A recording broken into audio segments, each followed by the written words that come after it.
So sa araw na ito, mga kababayan, ay sarado na ang Senado. Tingnan nyo nga kung bukas, maging ang House of Representatives, tahimik na. Dahil nagtapos na po ang kanilang session. Session break na ho sila. At ang balik nila ay June 2. Yes, pagkatapos na ng eleksyon. At nang mag-break po sila, ang House of Representatives ay nagmamadaling magsulong ng impeachment complaint laban kay Vice President Sara Duterte na nangyari nga po kahapon. Ayan, meron pong isinulong na impeachment complaint. Ito yung pinakahuli, no? Yung hinihintay nila na pang-apat. Siguro ay nilagom yung naunang tatlo at pinagsama-sama dun sa ika-apat ang complaint. 7 puntos ang inihain sa articles of impeachment. Ayan, mamaya isa-isahin natin yan. Pero pagdating po sa Senado kahapon, mga bandang alas 5 habang nagpo-programa tayo, ay inihabol yung transmittal ng impeachment complaint. Mismong yung House Sergeant at Arms ang nagmedala-dala, no? Ng impeachment complaint, personal na ibinigay doon naman sa tatanggap sa Senado. Ang problema, hindi umabot sa kalendaryo. Kasi sa Senado ay may patakaran sila na kung ano ang tatalakayin today, dapat naka-agenda. Hindi basta-basta pwedeng isingit. Dumating alas 5, patapos na ang sesyon. So, hindi na pwedeng isama. Panoorin nga natin yung huling eksena. Nandiyan na ba yung video natin? Ang huling eksena kahapon sa Senado, hindi ko alam kung anong oras nangyari ito At nung i-adjourn nila, may mga narinig ako mga tinig na malalakas Hindi ko lang maintindihan kung anong sinasabi. Tingnan nga natin. Nandiyan na ba yung pangyayari kahapon sa adjournment? Senado? Sige, panoorin ho natin. Issues of national interest to aid in crafting relevant legislation. At this juncture, Mr. President, I move that we adjourn the session until 3 o'clock in the afternoon of Monday, June 2, 2025. So moved, Mr. President. There is a motion.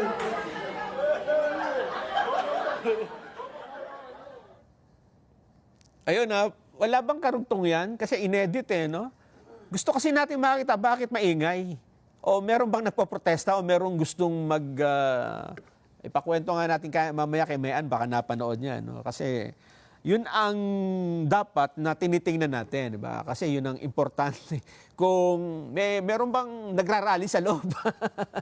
Sino mga nasa loob? Mga senador nga lang ba? O pati may dala-dala ng impeachment na parang gusto lang isingit? Dapat may side story nun. Pero may paliwanag si Senate President Chis Escudero. Ayan, kasi noong medyo tapos na yung session, natanong na, paano ngayon yan? Na i-transmit ang impeachment complaint, pero hindi natalakay. Kasi hindi naman basta-basta nagko-convene ng Senado, hindi ba? Para maging impeachment court. Gagawa pa sila ng rules. Marami pang trabaho bago madinig yung complaint. Anong paliwanag ng Senate President? Pakinggan po natin, Senador Chis Escudero. Wala. Legally, it cannot be done.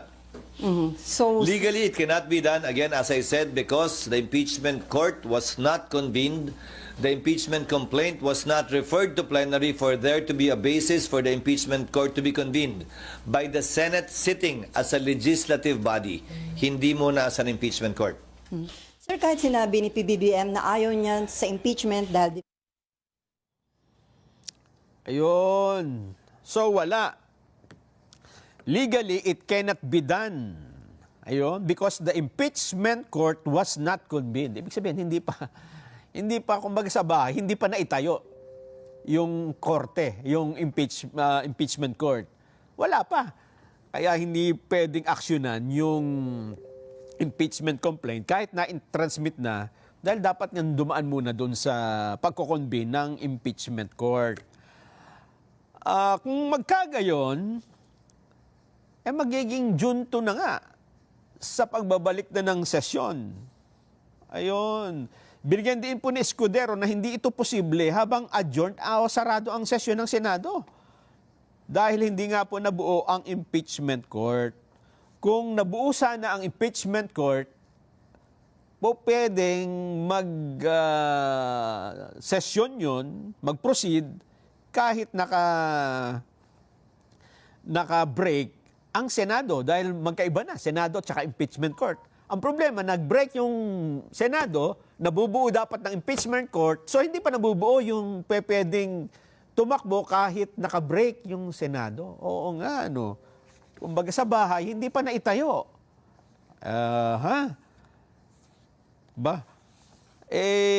Ibig sabihin nito, etong pansinin natin, kasi June 2, bubuo pa ng rules to hindi ba? Bibigyan pa ng pagkakataon, halimbawa, buuin muna yung rules, ilang araw yan. Tapos bibigyan pa ng pagkakataon ang Vice President na maghain ng kanilang sagot. Kung di ako nagkakamali, 10 araw At kapag halimbawa, 10 araw, pwede pang humingi ng extension, di ba? Sabihin niya, ang daming complaint, 6 o 7 pala.